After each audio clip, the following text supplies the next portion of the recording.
Bismillahirrahmanirrahim. Assalamualaikum warahmatullahi wabarakatuh.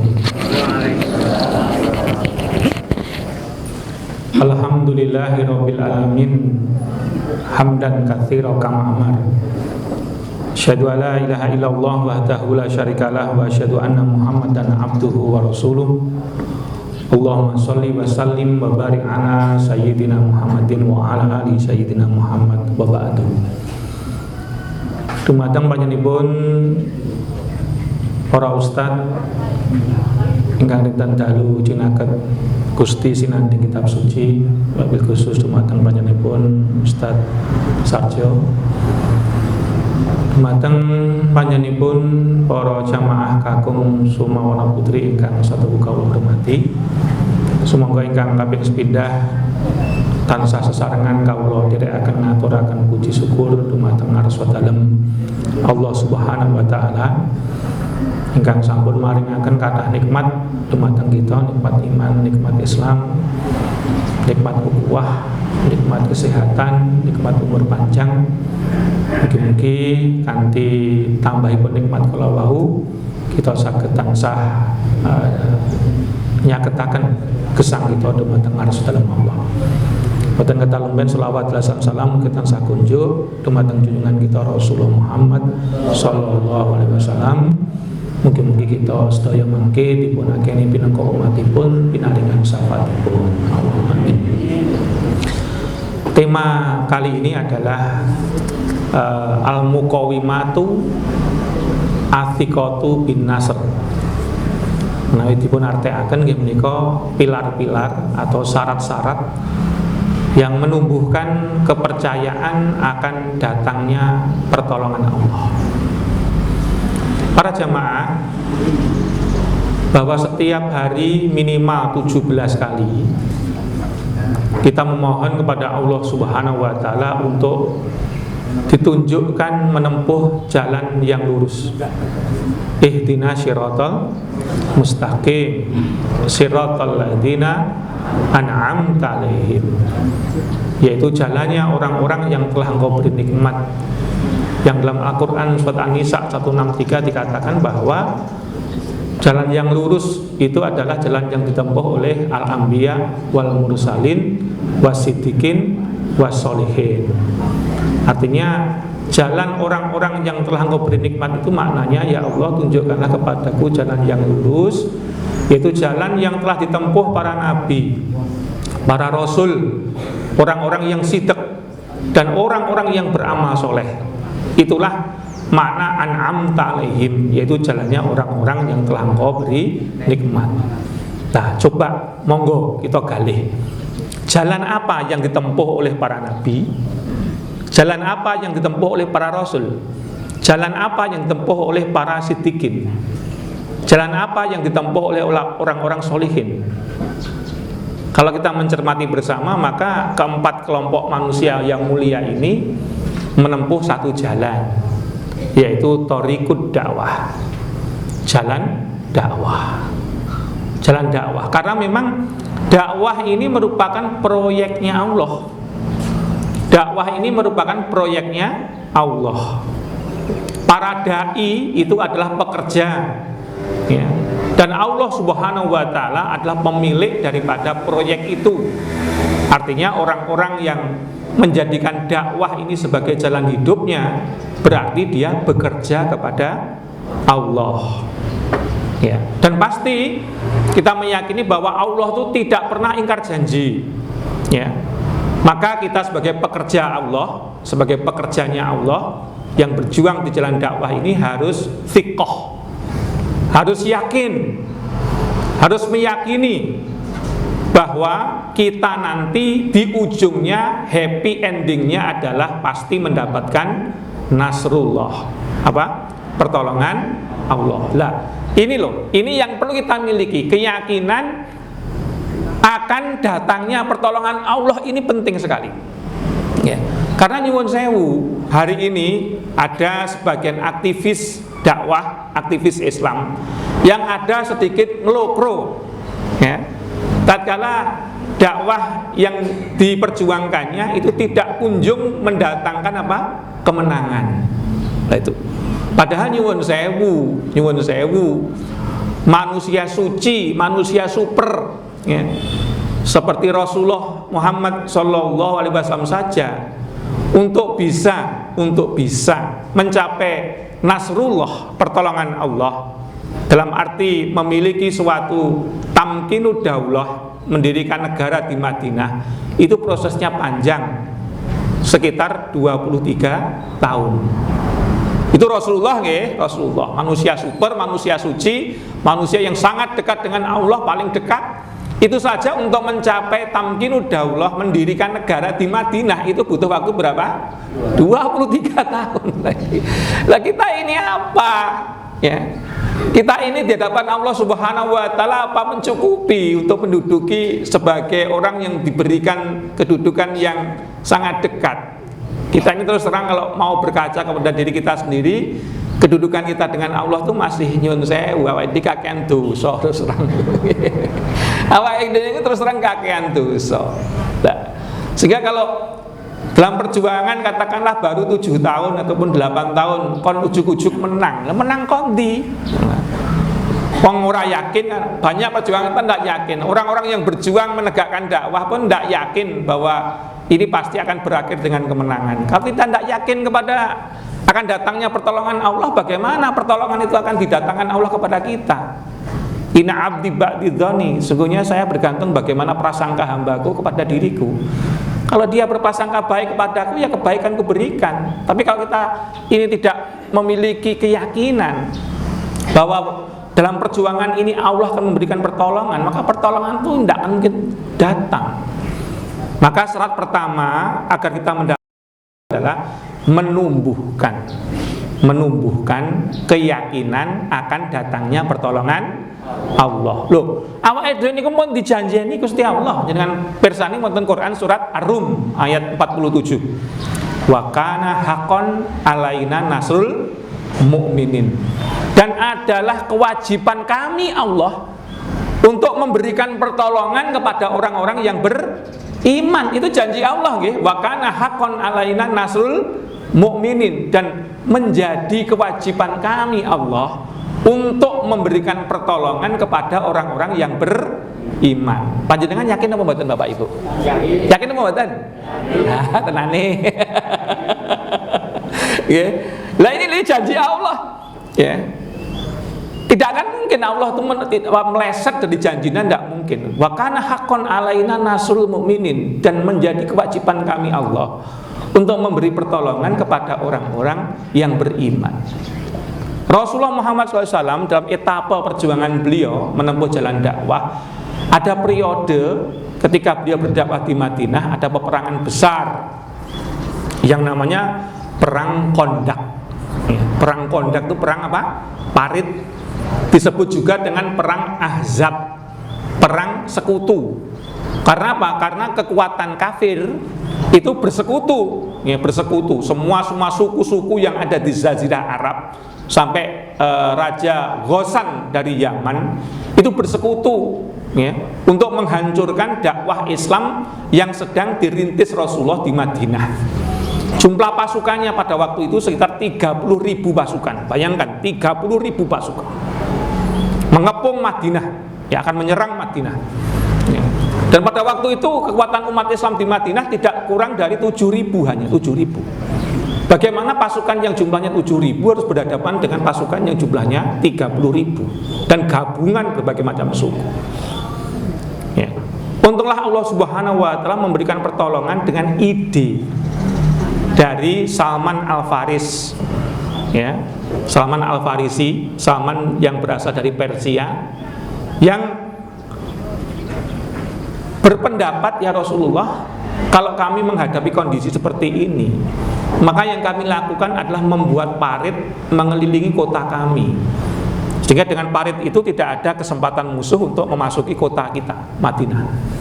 Maka ide atau konsepnya Salman ini dipakai Rasulullah. Sekeliling Mekah ya, sepanjang garis berputarnya itu kurang lebih sekitar 15 sampai 20 km ya, itu menggali parit. Ya, menggali parit siang dan malam. Para sahabat ini menggali parit sepanjang kurang lebih 15 sampai 20 km. Kilometer Pak, bukan kilometer. Sepanjang paritnya berapa? 3 meter. Anda bayangkan 3 meter sekian sampai sekian nggih? Nah itu 3 meter. Sehingga ketika pasukan musuh mau menyolot, tidak bisa, mungkin dari tombak dari bawah. Sehingga kudanya tidak bisa melompati pagar tadi. Tujuannya seperti itu. Ya. Begitu pada saat Rasulullah SAW itu menggali parit. Jadi Rasulullah sebagai pemimpin tidak ongkang-ongkang kaki, tapi juga terlibat dalam menggali parit langsung. Gitu. Para sahabat menghendaki Rasulullah cukup duduk saja, tapi Rasulullah tidak mau. Rasulullah juga ikut menggali parit. Ya.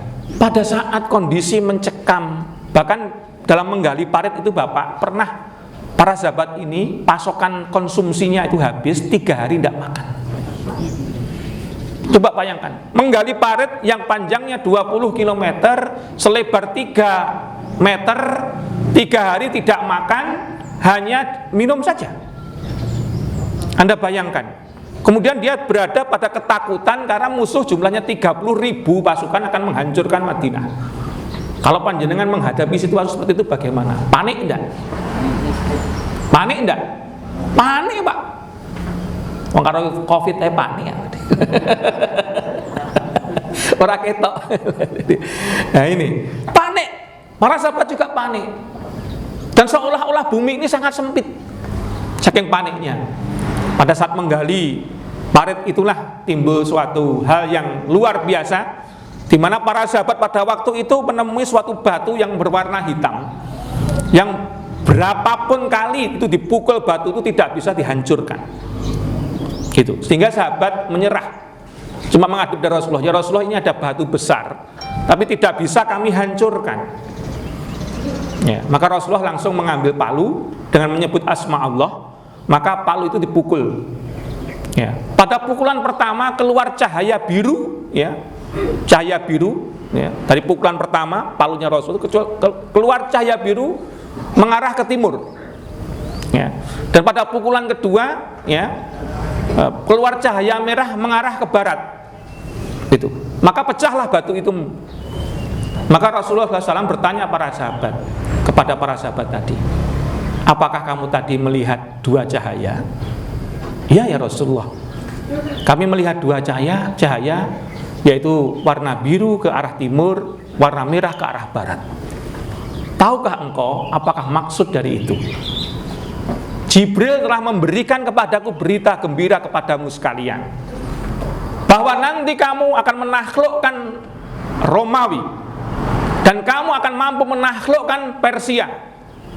Ingat, Romawi dan Persia itu adalah simbol imperium, negara besar, di mana dunia ini menjadi milik 2 kerajaan ini Pak, antara kerajaan Romawi dan kerajaan Persia. Dunia ini hanya milik 2 itu, dua negara besar itu. Di tengah-tengah Rasulullah SAW dan para sahabat menghadapi kepanikan yang seperti itu, tidak makan 3 hari, maka Rasulullah menimbulkan optimisme kepada para sahabat ini. Sungguh Allah telah mengabarkan kepadaku melalui Jibril bahwa kamu nanti akan menaklukkan Romawi dan akan menaklukkan Persia.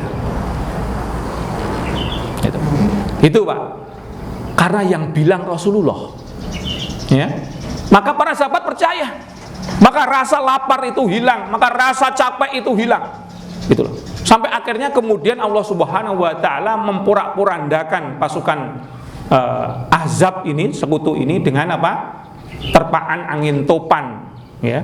Sehingga bubar maut, mboten kanten-kantenan, pasukan 30.000 itu kembali ke negaranya masing-masing dengan malu karena tidak berhasil menghancurkan Madinah. Keadaan kita barangkali masih jauh dari yang dialami, kesulitan yang dialami oleh para sahabat tadi. Saya ulangi lagi bahwa kesulitan yang umat Islam hari ini rasakan Ya, dengan kondisi sosial politik dan yang kita alami hari ini masih jauh. Tidak ada apa-apanya dibanding dengan kesulitan yang dialami oleh para sahabat dalam peperangan apa? Ahzab tadi. Ya. Tapi mereka yakin bahwa suatu saat nanti mereka akan mampu menaklukkan Persia, mereka akan mampu menaklukkan Romawi. Dan terbukti pasca Rasulullah meninggal, kedua imperium ini berhasil ditaklukkan di masa pemerintahan siapa? Umar bin Khattab. Ya kan, terbukti. Apa yang disabdakan Rasulullah terbukti. Gitu, bahwa umat Islam mampu menaklukkan dua imperium ini. Gitu. Dan kita pun oleh Rasulullah SAW hari ini dimotivasi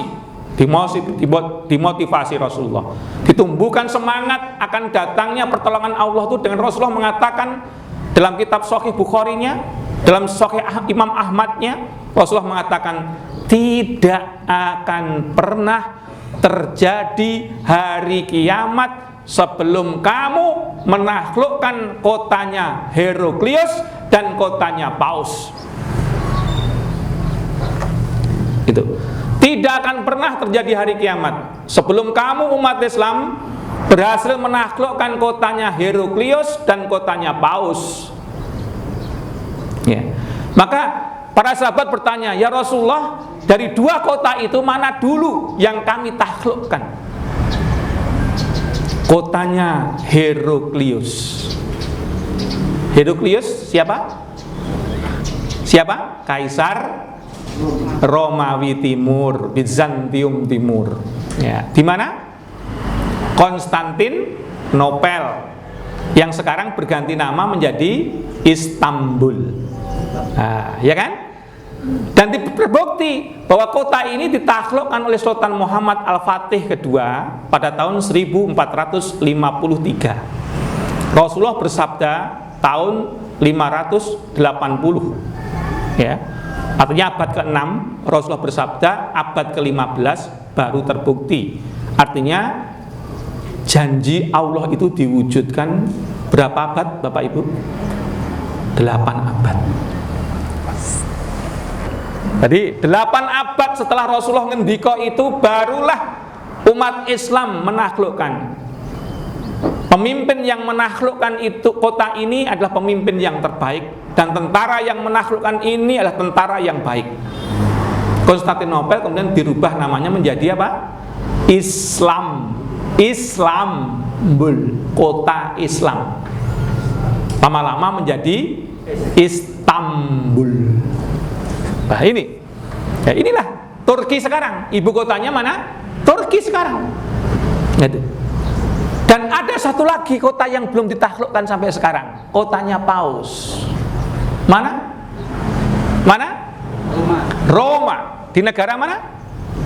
Kleru, Vatikan. Gitu. Jadi di Italia itu ada negara kota yang luasnya tidak lebih dari Karesiden Madiun, namanya apa? Vatikan. Negara Vatikan, negara terkecil di dunia itu negara apa? Vatikan. Luasnya hanya sekaresidenan Madiun. Di situ ada kota namanya kota Roma. Dan nanti umat Islam akan menaklukkan kota Roma itu. Kapan? Hanya Allah yang tahu. Tapi Rasulullah mengatakan tidak akan pernah terjadi hari kiamat sebelum kamu menaklukkan kota Heraklius dan kotanya Paus. Anda yakin itu? Pernah nih. Mudah-mudahan kita pun seyakin para sahabat, nggih? Seyakin para sahabat bahwa kemenangan itu pada dasarnya hanya milik Islam dan umat Islam. Gitu. Ini sesuatu yang perlu kita tumbuhkan di situasi genting seperti ini. Di situasi di mana kondisi umat Islam hari ini tidak menguntungkan, maka kami berikan materi-materi yang merangsang Anda untuk tumbuh optimisme bahwa perjuangan yang kita hari ini lakukan itu pasti akan berakhir. Kapan itu datang itu tidak penting, tapi yang jelas kemenangan itu pada akhirnya pasti datang. Mbuh jamane anake dhewe, mbuh jamane putune awake dhewe, mbuh jamane buyute awake dhewe, mbuh jamane canggahe awake dhewe, yang jelas kemenangan itu pasti datang. Yang dawuh siapa? Kanjeng Nabi, gitu. tidak akan pernah terjadi hari kiamat sebelum kamu menaklukkan dua kota, Heraklius dan kotanya Paus. Heraklius sudah ditaklukkan, tapi kotanya Paus belum. Kapan itu? Wallahu a'lam. Tergantung panjenengan mau menang atau tidak. Nah itu. Nah sekarang bagaimana syarat menumbuhkan kemenangan akan datangnya pertolongan Allah itu? Karena jam 7 harus selesai, singkat saja. Nah, ada 4 Bapak. Ada 4 hal yang perlu kita tumbuhkan ya, agar betul-betul Allah Subhanahu wa taala memberikan kemenangan kepada kita. Cara menumbuhkan kepercayaan akan datangnya pertolongan Allah itu, yang pertama adalah ma'rifatu tabiatu torik. Ma'rifatu tabiatu torik, artinya mengenal jalan, mengenal karakter jalan perjuangan. Apa? Mengenal karakter jalan perjuangan. Nah ini soalnya kalau kita tidak mengenal karakter jalannya perjuangan, maka yang pertama ada 2 kemungkinan ya. Kalau kita ini ingin berjuang, yang pertama kali kita miliki harus itu, penguasaan medan. Penguasaan medan inilah yang namanya ma'rifatu tabiatu torik, mengenal karakter jalan perjuangan. Ini penting. Nah ini, karena ketika kita tidak mengenal medan, maka ada 2 kemungkinan yang terjadi. Yang pertama, kita akan cepat capek, kita akan cepat lelah. Karena apa? Kita tidak mengenal skala prioritas, ya kan? Pokoknya berjuang, ya. Salah. Kalau kita pokoknya berjuang, salah Pak. Kita dikaruniai Allah Subhanahu wa taala akal itu untuk menentukan, memikirkan kira-kira apa yang harus saya lakukan ketika saya dihadapkan tantangan yang seperti ini. Mau melawan, ibarat air itu loh Pak.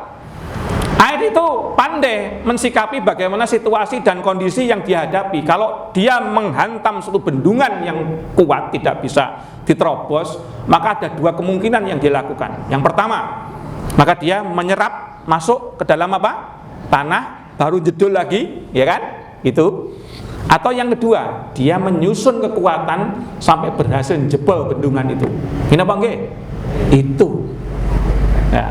Tapi ya tadi untuk menyusun kekuatan yang bisa menjebol bendungan itu lama. Ya, maka kalau itu tidak dilakukan, maka kita harus ya tadi koyo ontorjo, ya, ambles. Air itu ambles, kemudian muncul lagi di luar bendungan itu, meresap. Itu. Ini harus kita pahami. Soalnya kalau umat Islam pokoknya berjuang, pokoknya aku berkorban, keliru. Nggih? Kita berjuang itu harus pakai nalar, pakai logika, pakai akal, sehingga potensi yang kita keluarkan untuk perjuangan ini tidak mubadir, ya kan? Sehingga ada namanya skala prioritas. Biar gak letih, biar gak jenuh, biar gak capek. Soalnya nyuwun sewu nggih, pejuang itu nek letih, lesu, capek, akhirnya napa? Ungkang-ungkang nongkrong ning pinggir dalan.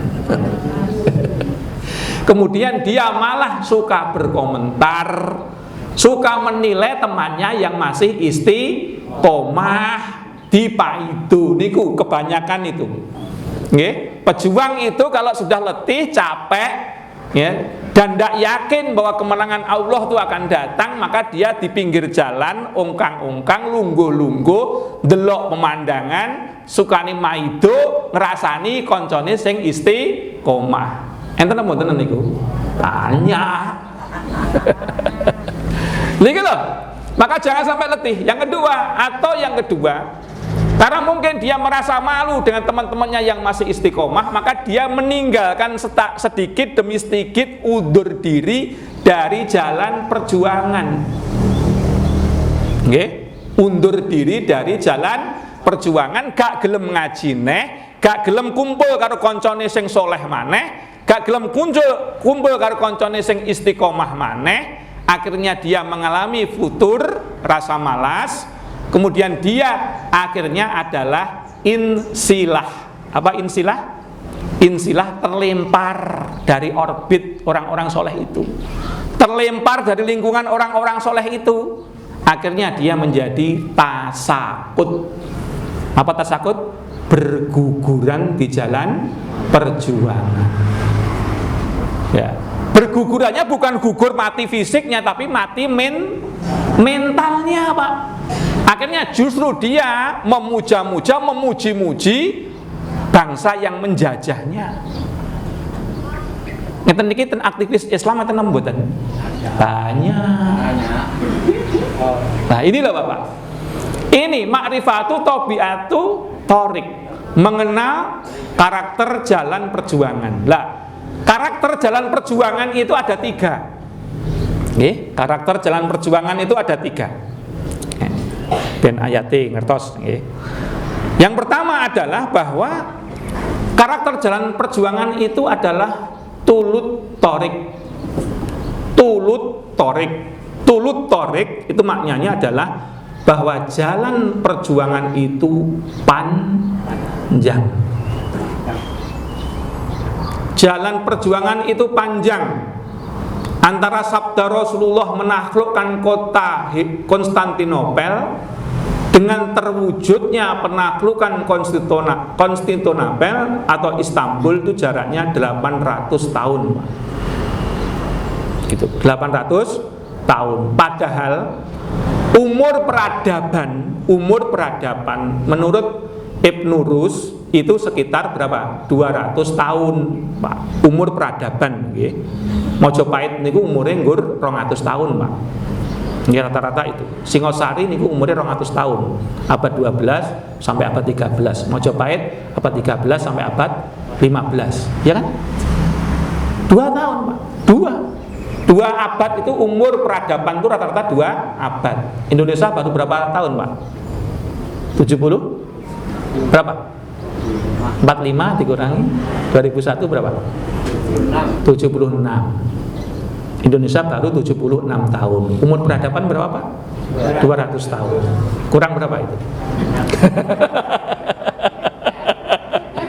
Loh, apa mungkin? Apa NKRI harga mati? Iya, ya boleh saja. Jenenge angen-angen ya oleh wae. Tapi survei membuktikan umur peradaban itu hanya sampai 200 tahun. Kalau 800 tahun berapa peradaban?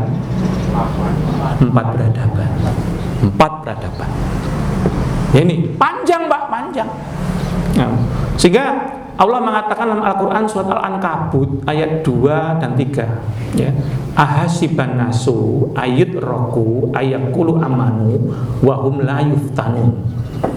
Walaqad fatana alladzina min qablihim wala ya'lamanna Allahul shadiq wala ya'lamal kadhib. Apakah kamu menyangka, wahai manusia, apakah kamu menyangka bahwa kami Allah itu akan membiarkan saja kamu beriman tanpa kami uji? Saya ulang lagi, apakah kamu menyangka bahwa kami Allah itu akan membiarkan saja kamu mengatakan, ya Allah, kami telah beriman, padahal belum kami uji? Padahal telah berlalu umat-umat sebelum kamu, kami datangkan ke mereka ujian agar kami mengetahui siapa di antara kamu yang imannya benar dan mana di antara kamu yang imannya dusta. Oh alah, tibae perjuangan ini memerlukan waktu yang panjang karena Allah ingin mengadakan seleksi, Pak. Antara tembaga dan emas harus dipisahkan. Kalau panjenengan melihat apa itu pembakaran pertambangan emas di Tembagapura Jayawijaya itu suhunya luar biasa, Pak. Ya, ratusan derajat Celcius. Baru kemudian terpisah, tembaga menyisih, emas menyisih, Pak. Ini sama. Ternyata dengan panjangnya jalan perjuangan ini, Allah ingin mengetahui siapa di antara kita yang imannya benar Dan siapa di antara kita yang imannya dusta? Hanya waktu yang bicara. Gini apa nggih? Itu. Banyak teman-teman saya yang dulu seia sekata mengarungi perjuangan dakwah ini, tapi sudah meninggalkan perjuangan ini, ya, justru memusuhi dakwah. Ya, ini kenyataan. Kemudian yang kedua, karakter jalan ini yang perlu kita pahami adalah wu'uratu thoriq. Wu'uratu thoriq itu maknanya bahwa jalan perjuangan itu adalah jalan yang panjang. Jalan yang sukar. Jalan yang wu'u itu artinya sulit mendaki. Jalan perjuangan itu sukar dan sulit mendaki, seperti hanya kita ini mendaki gunung, Pak. Jalan perjuangan ini bukanlah mudah seperti kita menempuh jalan tol, ya, yang cepat, ya, dan enak. Tapi karena jalan tol itu enak, banyak di antara kita yang menemui kecelakaan. Karena apa? Kurang hati-hati, ya kan? Maka Allah Subhanahu wa ta'ala menjadikan jalan perjuangan dakwah ini berliku dan mendaki. Berliku dan mendaki. Gitu. Maka otomatis berbagai macam kesulitan, berbagai macam kesukaran akan kita temui dalam perjuangan ini. Apakah kesempitan ekonomi, ya kan? Ya, apakah kesempitan ekonomi? Apakah diabolisme? Diabolisme itu pencitraan buruk oleh penguasa yang tidak senang terhadap perjuangan kita. Ataukah rintangan dari musuh-musuh, ya, yang pasti akan kita hadapi? Apakah musuh itu dari dalam diri kita, sebagaimana Nabi Ibrahim alaihissalam itu menghadapi tantangan dakwah dari ayahnya sendiri, ya kan? Atau musuh-musuh yang dari luar, ya, itu pasti akan hadapi kesulitan itu. Coba Anda bayangkan, mengapa Rasulullah Muhammad Sallallahu Alaihi Wasallam diberikan hiburan oleh Allah, rekreasi melalui peristiwa Isra Mi'raj. Anda lihat, gitu. Jadi ketika di Mekah itu Bani Hashim mendapatkan pemboikotan, gitu, ya.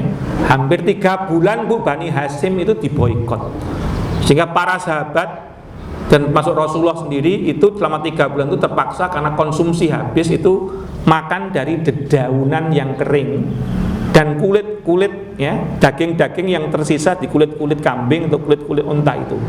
Sampai ada sahabat yang makan itu sampai karena tajamnya bibirnya apa? Keluar darah. Itu. Belum itu, ya, setelah pengucilan itu terjadi, datang kabar pamannya Rasulullah meninggal. Padahal pamannya Rasulullah Abu Thalib ini walaupun belum Islam, tapi menjadi ujung tombak dalam membela Rasulullah. Belum setahun tiba lagi kabar istri beliau meninggal. Istri yang dia cintai. Rasulullah SAW itu menikahi Khadijah dengan mahar 2,5 miliar. Konten. Cah takeran, cah bujangan, rabi perawan takeran, mahari 2,5 miliar. Ora enek. Paling apa? Seperangkat alat sholat dibayar tunai. Lah Rasulullah niku nikahi Khadijah itu 2,5 miliar maharnya, Pak. Betapa kayanya Rasulullah. Ya. Dan Khadijah pada waktu itu konglomerat di Mekah. Hampir sepertiga tanah-tanah di Mekah itu milik apa? Khadijah. Tapi coba Anda lihat ketika Rasulullah meninggal, apa yang tinggalkan beliau? 3 hal. Yaitu yang pertama zirah. Apa zirah? Baju perang. Kemudian tameng perisai. Dan yang ketiga adalah sama, apa itu, kulit kambing yang belum disamak. Hanya 3 itu yang tinggal Rasulullah. Padahal Rasulullah itu miliuner, istrinya triliuner. Loh, harta itu dikemanakan? Dikemanakan, Pak? Digunakan untuk berjuang di jalan Allah. Makanya begitu Rasulullah mendengar kematian, menyaksikan kematian Khadijah, itu ya lemes, ya, bayune hilang Pak, bayune seketika hilang, ya, karena pelindungnya apa? Semuanya sudah meninggal, tantangan dakwah semakin berat, harta pun semakin menipis, ya kan? Maka Rasulullah oleh Allah Subhanahu wa Ta'ala dibesarkan hatinya dengan melihat keagungan Allah, ya, dengan peristiwa apa? Isra Mi'raj. Itu sulit Pak.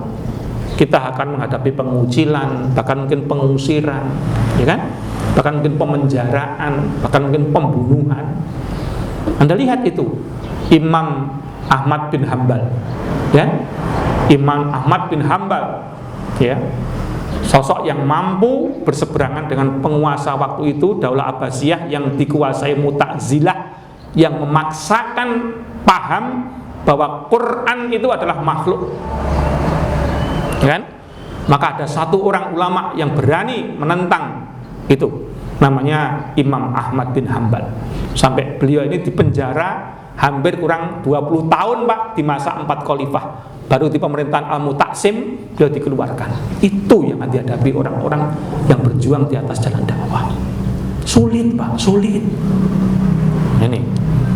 Nah, kemudian yang terakhir, karakter jalan dakwah yang berikutnya adalah bahwa jalan dakwah ini kilatus salikin. Kilatus salikin.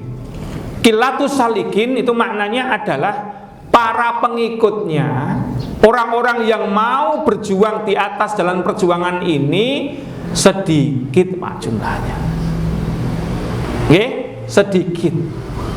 Orang-orang yang mau menempuh resiko dalam perjuangan ini hanya segelintir orang. Saya mau tanya, jumlah Hawariyun itu berapa Bu, Bapak? Jumlah Hawariyun. Hawariyun itu siapa? Pengikutnya Nabi Isa alaihissalam, ya kan? Coba Anda lihat dalam Quran surat As-Saff ayat terakhir itu. Ya ayyuhalladzina amanu kunu ansarallah. Kama qala Isa bin Maryam lil hawariyina man ansori ilallah. Qalal hawariyuna nahnu ansarullah. Ya kan? Seperti itu. Wahai orang-orang yang beriman, hendaklah kamu menjadi penolong-penolong Allah. Saya ulang lagi, wahai orang-orang yang beriman, kunu ansarullah. Jadilah kamu penolong-penolong agama Allah. Ya. Sebagaimana Isa alaihissalam berkata kepada Hawariyun, kepada murid-muridnya, siapakah di antara kamu ini yang menjadi penolong-penolong agama Allah? Maka Hawariyun yang jumlahnya hanya 12 itu mengatakan, nahnu ansarullah, kamilah penolong-penolong agama Allah. Itu Pak. Walaupun pada akhirnya, ya, dari 12 muridnya ini hanya beberapa orang yang masih hidup. Karena pendahulunya Nabi Isa alaihissalam, ya, Nabi Isa alaihissalam, siapa pendahulunya Nabi Isa alaihissalam?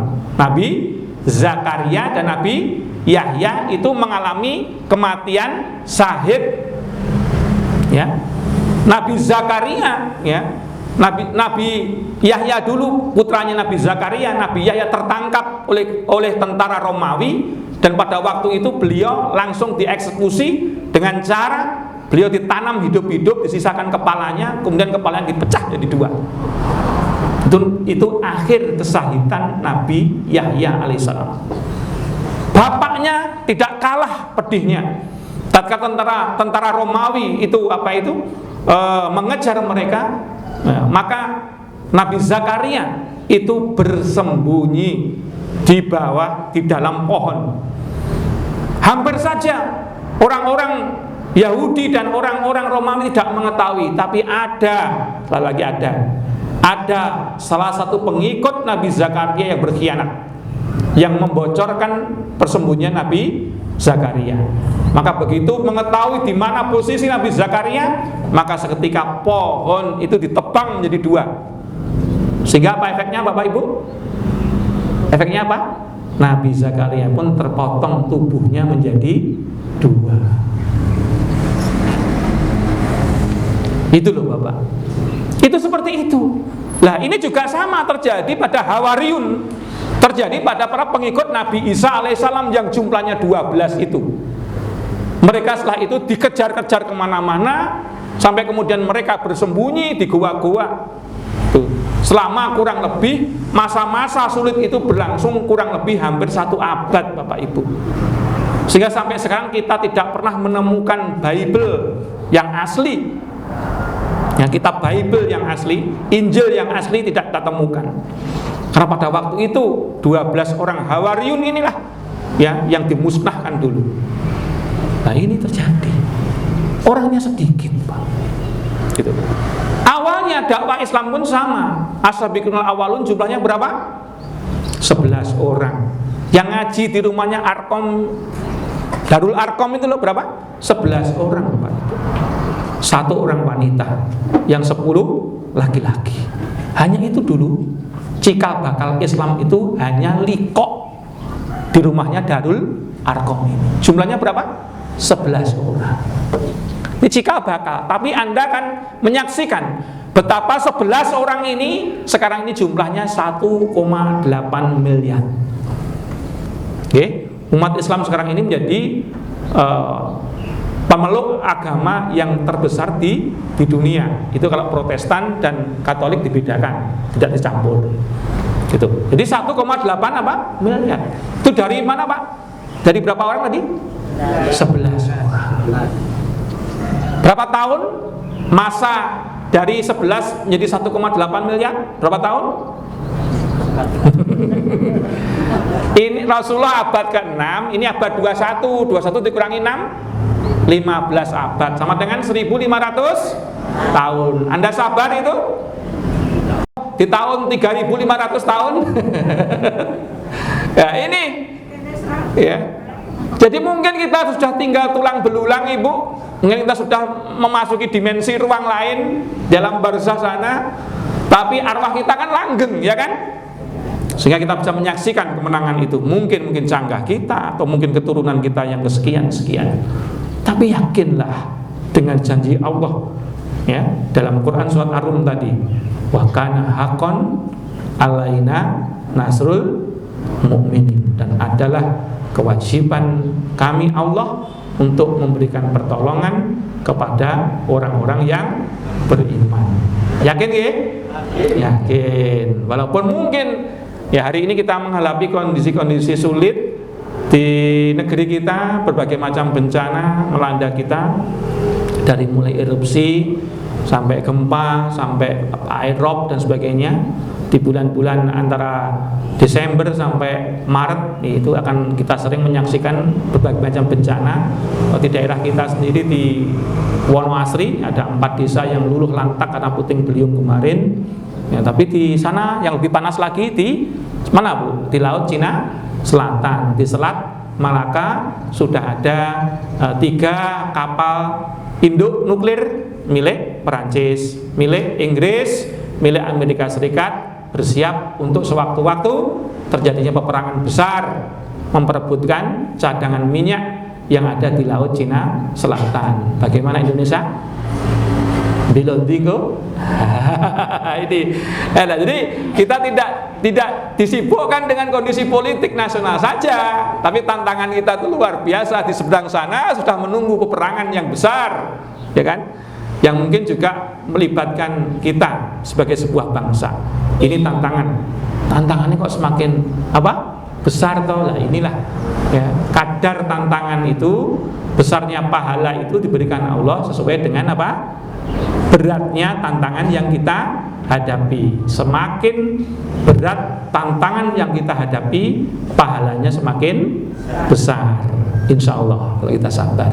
Mungkin hanya itu ya, karena kita dibatasi hanya sampai jam 7. Ini sudah jam 7. Biasanya sampai setengah 8, jam 7 karena ada hajat ini baru 1. Jadi syarat untuk menumbuhkan kepercayaan akan datangnya pertolongan Allah itu adalah memahami, mengenal karakter jalan perjuangan yang panjang yang akan saya lanjutkan pada kesempatan yang akan datang, poin yang ketiga, keempat, dan kelima. Demikian yang bisa kami sampaikan, mudah bermanfaat. Malah bersama-sama kita akhiri dengan doa. Mudah-mudahan panjenengan tidak salah niat nggih. Pengajiannya kok sedelet men, lha piye wong engko setengkas makanannya wis teko. Panake wis teko. Aladiyah laumul Fatihah.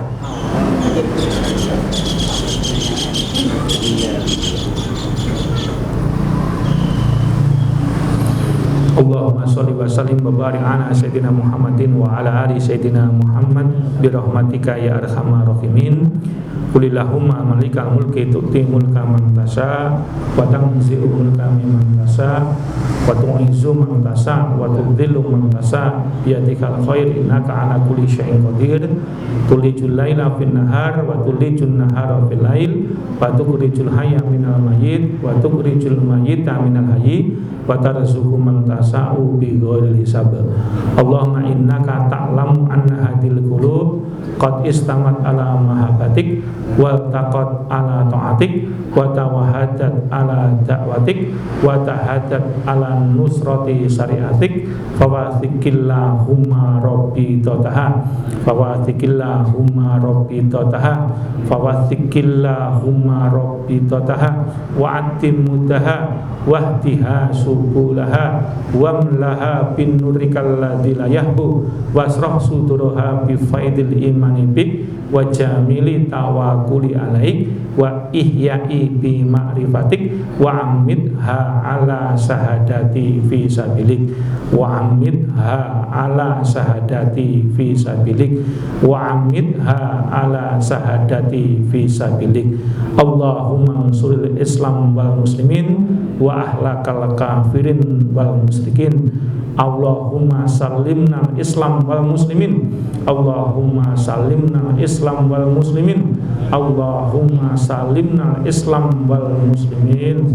Allahumma ighfir lana wali walidaina warhamhum kama rabbayana shighara. Rabbana faghfir lana dzunubana wa kaffir anna sayyi'atina wa tawaffana ma'al abrar.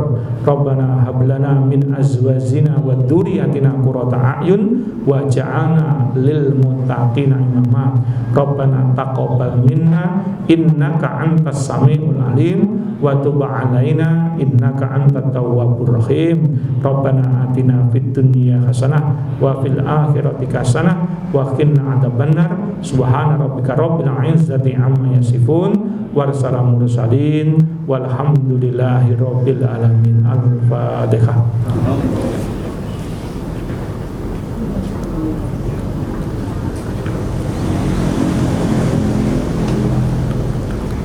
Demikian yang bisa kami sampaikan. Wabillahi taufiq wal hidayah. Assalamualaikum warahmatullahi wabarakatuh.